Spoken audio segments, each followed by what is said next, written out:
Montserrat, a tiny island nation in the Caribbean, a population of just under 5,000 and in the shadow of a giant volcano. Despite this, their football side is one of the most up-and-coming international teams in world football, finding themselves currently 178th in the FIFA World Rankings and fancying themselves with an outside shot of the Gold Cup. So Ryan, what do you think is behind their recent success? I think their recent success is down to a few key things. You've got a squad. Firstly, the squad. A squad made up of good football players playing up and down the English football pyramid, giving their all for their nation. They look at playing for Montserrat as their opportunity to play football on the biggest stage, the international stage, and they are giving their absolute hearts out. If you look at their previous World Cup qualification record, up until the 2018 World Cup qualifiers, they'd lost every single game they'd played in. In 2018, they finally bucked the trend, drawing one, but still exiting at the first qualification round. In 2022 World Cup qualifiers, they finally went beyond that and they won their first ever game. If we just kind of compare some of the previous World Cup qualification campaigns, in 2010, they played one game and lost 7-1 to Suriname. In 2014, they played two games in the two-legged first round. They went out to Belize 8-3, a team that they sort of compete on a level playing field with in the Nations League now in League B.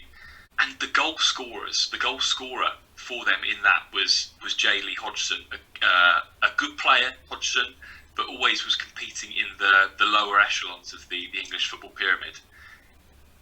Compare that to now. Who's leading their line? Captain, leader legend, Lyle Taylor, a professional footballer at the top of his game in the Championship. And I think that sort of tells the tale as much as you need it to, really. Their upturning results, the squad that they've got there, and the players they've got now donning that Montserrat shirt is churning out some stunning results. It is, and you know, you look at their recent performances in the 2019-2020 CONCACAF Nations League and actually World Cup qualification, and I think that Montserrat have benefited, as a lot of teams have, from this change in the World Cup qualifiers and the fact that they get to play more games, which is fantastic, and obviously the Nations League helps as well. If it wasn't for El Salvador, who seem to be their nemesis here, they came runners-up in Nations League B, Group B, to El Salvador in the 2019-2020 Nations League. And then in World Cup qualifiers, they did go out in round one, but they didn't lose a game. They drew 2 and won 2. Of course, you know, Brooks Mead with a stunning performance against El Salvador, which we remember well, which of course they drew with. But, you know, I look at it and I think even since then, they've improved as a side. We talk about the players that they've been able to correctly bring into their side. I mean, Lyle Taylor's been there for a few years now, and as have the Comleys, both Brandon and James. But, you know, Nathan Pond, a solid player. Marshall Willock, very good. And, of course, Matty Willock as well, who played his youth career at Manchester United and now plays for Salford. You know, they've got proper Football League players here. And Montserrat have come out of nowhere. Like I've said already, you know, population of just around 5,000, which is incredible. That we look at this now and we look at CONCACAF League B for the Nations League, for the upcoming Nations League, and even if they get a moderately tough draw, they'll still be one of the strong sides here. In order to get into the Gold Cup, they would have to win Nations League B, whatever group they're in. Last time out they came runners-up. They did then get through the kind of back doorway into Nations League qualifiers, which is where they fell short, unfortunately, with a bit of a shock result, I think, in what is now the Super Bowl game. Both sides, Trinidad and Tobago and Montserrat, having their kits made by Bowl Football. But, you know, 6-1 that game finished. Lyle Taylor, of course, scoring for Montserrat. But a really harsh result in many ways, 6-1.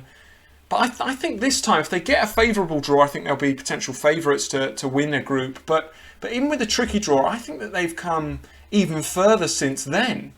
And an unbeaten World Cup qualification, you said already, up until 2018 they hadn't won a game. Well, last time out they didn't lose a game, and that is an incredible achievement. And I think that just shows the trajectory of this side. Yeah, 100%. Your point there about kind of Gold Cup qualification, and this is what this video is about, isn't it? It's, can this Montserrat, this golden era, shall we call it, of Montserratian football, can they secure that Gold Cup qualification? And because they are in League B, you top that group, you're in the Gold Cup. If they get a favourable draw for the CONCACAF Nations League, they have got a side that can give anyone a game.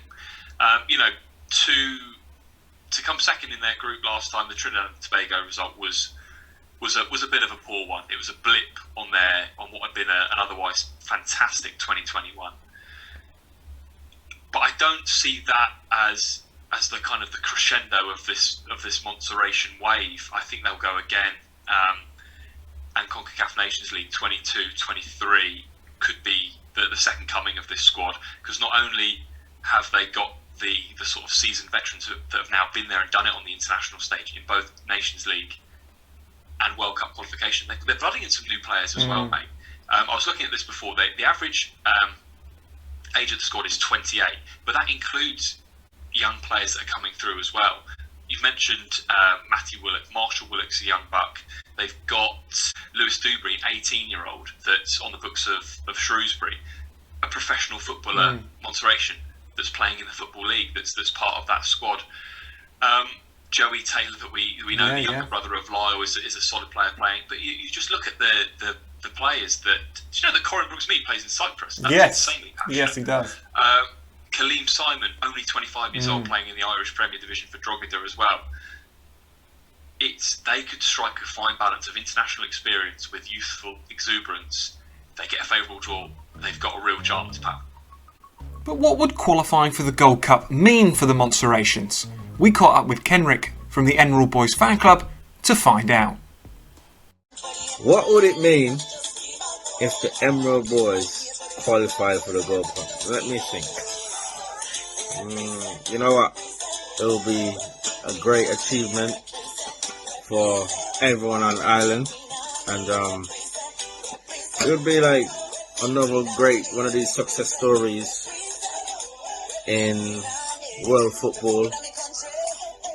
Montserrat get more recognition again as an island, as a small footballing nation. So it would mean a lot to all of us, you know. So I'm ready for the upcoming season. Let's go, Green Army! So, Green Army fans, Emerald Boys fans, do you think they can do it? I want you to drop a comment on this video. How far do you think that Montserrat can get? And also, who's your favourite player? Who would you love to see on the DNQ channel? We love the Green Army, we love the support, and we will see you next time.